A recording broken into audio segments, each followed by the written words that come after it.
নমস্কার বন্ধুরা, সুপ্রীতি কিচেন ব্লগে আবারও স্বাগত। আমি আজকের বানাবো ধনেপাতার দিয়ে চাটনি। চাটনি বানানোতে লাগছে ধনেপাতা, লবণ, এখানে পাকা তেঁতুল নিয়েছি, চিনি এবং জল। প্রথমে আমি ধনেপাতাগুলো ধুয়ে বেটে নেব। তেঁতুলগুলো জলে ভিজিয়ে দিচ্ছি। প্রথমে আমি শিলের ধনেপাতাগুলো ভালো করে বেটে নেব।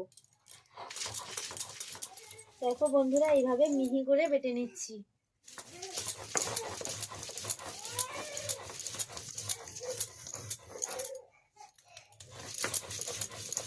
দেখো বন্ধুরা, ভালো করে মিহি করে বেটে নিয়েছি, তুলে নিচ্ছি।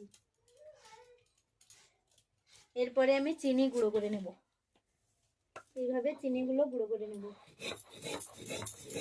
চিনিগুলো ভালোভাবে বেটে নিয়েছি, এবারে তুলে নিচ্ছি।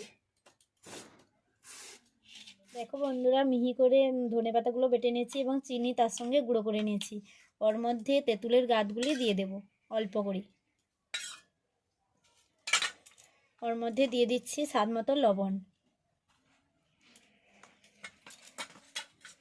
এভাবে ভালোভাবে মিশিয়ে নেব। আপনারা যেমন টক খেতে চান সেভাবেই দেবেন। মিশিয়ে নিলে বন্ধুরা এই ধনেপাতার চাটনিটি হয়ে যাবে।